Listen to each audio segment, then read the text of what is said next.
Are you being told to pick a niche in commercial real estate? That the only way to succeed is to specialize, stick to multifamily, retail, or industrial, and go all in on those? What if I told you that advice is actually costing you millions of dollars? While most investors are hyper-focused on a single asset class, the biggest players, like Blackstone and top institutional investors, think differently. They don't box themselves into just one type of property. They actually diversify. They stay flexible. And that's why they win through market cycles, economic downturns, and shifting trends. In this video, I'm going to break down exactly why generalists outperform specialists and how you can pivot to take advantage of overlooked opportunities and the biggest mistake that most investors make when choosing an asset class. And I'm not just going to talk theory. I'll actually show you a real deal where thinking like a generalist led to a 2.5 times return before I even broke ground. So let's dive in.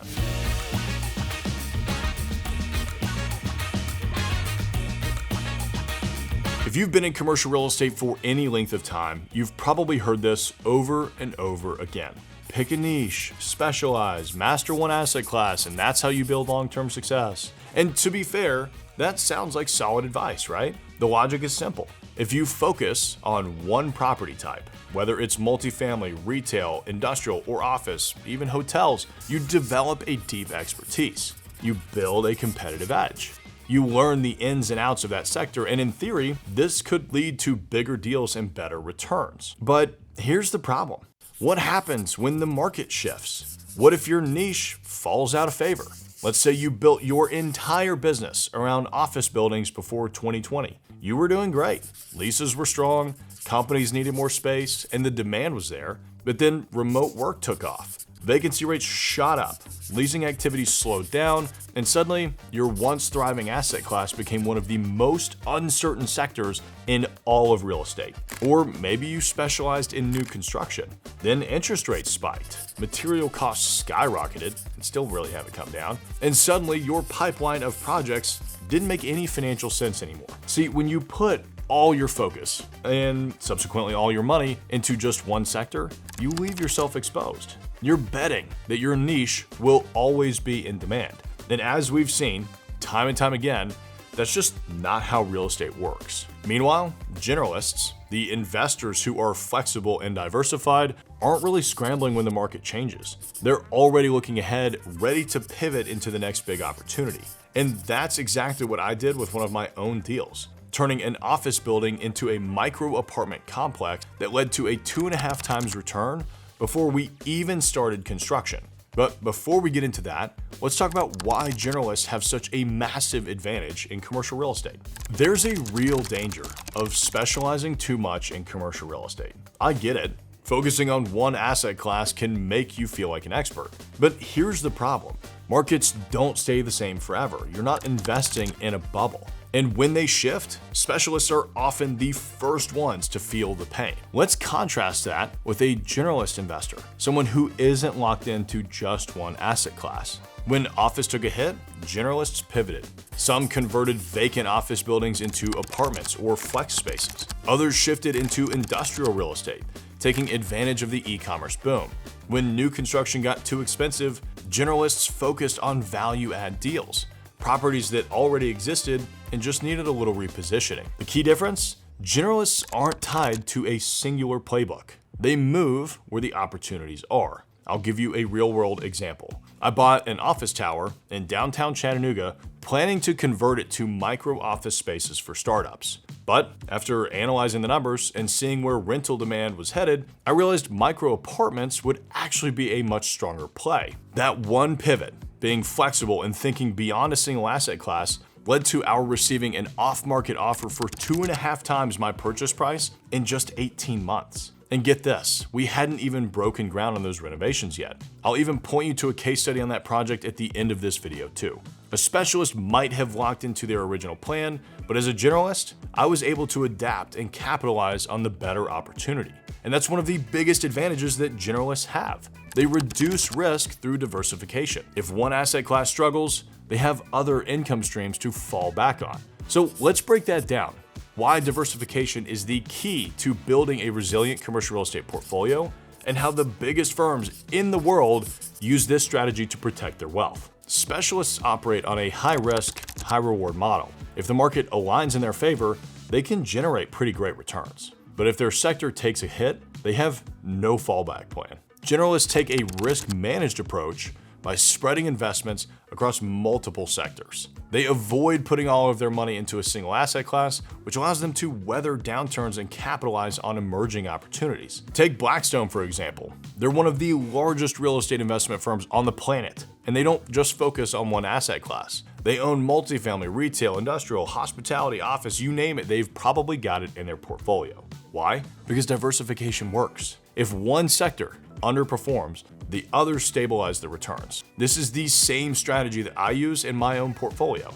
I don't just invest in one type of property. I look for the best opportunities across multiple asset classes. That's how I've been able to adapt, pivot, and keep growing my portfolio regardless of the market conditions. Doesn't matter if construction costs go up or interest rates spike, we're still able to buy product and keep going. But diversification isn't just about reducing risk. It's also about spotting opportunities that specialists might overlook. Because when you limit yourself to just one asset class, you miss out on some very profitable deals in the market. Most investors look at deals through a narrow lens, one shaped by their specific expertise. When specialists analyze a deal, they often force it to fit their predefined investment model. If it doesn't check the boxes for their niche, they walk away, often missing out on the highest and best use of the property. But generalists, they don't ask, does this fit my model? Instead, they ask, what's the highest and best use for this asset? And that one mindset shift can lead you to massive opportunities. Here's a real-world example of how thinking like a generalist opens up opportunities that a specialist is probably going to overlook. A while back, I acquired the Peerless Mill, an historic industrial site just outside of downtown Chattanooga. At first glance, this 1.5 million square foot property seemed like a challenge. Most investors saw an outdated textile mill that would just be expensive to redevelop. An industrial specialist might have focused on keeping it strictly as a warehouse space. A multifamily developer may have written it off because large-scale residential conversions are costly and complex, or worst case, they would have torn the whole thing down and started over. But as a generalist, I saw the bigger picture. Instead of locking ourselves into just one approach, we developed a phased strategy that maximizes value over time. In phase one, we're activating the property by converting part of the existing buildings into self-storage. It's a low-cost, high-demand use that immediately generates cash flow while we work on long-term redevelopment. But we're not stopping there. Our vision for phase two and beyond is to transform Peerless Mill into a walkable, mixed-use town center with retail, restaurants, office space, and even residential units. If I had approached this deal like a specialist, looking at it through a narrow lens, I might have either forced a single-use plan that didn't make sense or passed on the opportunity altogether. But by thinking like a generalist, I saw how we could create value at every single stage, from industrial storage to a fully revitalized urban district. This is exactly why generalists win. They don't force properties to fit a predefined model. Instead, they ask, what is the best use for this property in this market right now? That's how you uncover opportunities that specialists completely overlook. And this isn't just about one deal. Generalists consistently find value where specialists don't, because they don't force a property to fit that singular model. They consider multiple potential uses and assess which one offers the best return. Cross-pollinate ideas from multiple asset classes. A generalist might apply a concept from industrial real estate to a retail property, or take a successful multifamily strategy and apply it to hospitality. Maybe you could spot emerging trends before specialists do. A retail-focused investor might not notice the growing demand for small bay industrial properties, but a generalist can connect the dots and move in early. And even maximizing underutilized properties. Many properties suffer from a lack of vision, not a lack of potential. Generalists excel at identifying alternative uses that unlock that hidden value. And here's the best part. Because generalists think differently, they often avoid unnecessary competition. While everyone else is chasing these same types of deals, we all know all the people are looking for multifamily right now. Generalists are finding a blue ocean of opportunities with way less competition and way higher returns elsewhere. Think about what happens in a red-hot real estate cycle. Every investor, every fund, and every developer, including your grandmother, is pouring money into the trendy asset class of the moment. We see you, multifamily. A few years ago, everyone was chasing large-scale multifamily projects. Today, it's industrial. But when everyone piles into the same space, deals get harder to find and the margins really start to shrink. Now let's compare that to a generalist. Instead of competing with everyone else for the same overhyped, overpriced deals, a generalist asks, where is demand growing, but competition's still low? They look where others aren't. Instead of fighting for expensive apartment buildings, they see that a multifamily boom also creates demand for self-storage, neighborhood retail, and co-working spaces, assets that most investors aren't necessarily paying attention to. Instead of focusing only on retail, they recognize that e-commerce growth is driving demand for last-mile industrial warehouses and small bay flex spaces. You can also follow development patterns. If a city is rezoning an area for mixed-use development, don't just look at multifamily. Also look at retail, office, and hospitality because there will be demand that will follow. So go and carve out your own lane where demand is rising, but competition is low. That's exactly how I built my brand in East Nashville. When I started investing here, most investors were focused on core Nashville markets, like the Gulch, downtown, midtown, Green Hills. But I saw East Nashville had massive potential, and because I got in early, I was able to acquire properties at much lower prices. Over time, my focus in that market established me as the go-to investor and broker in the area.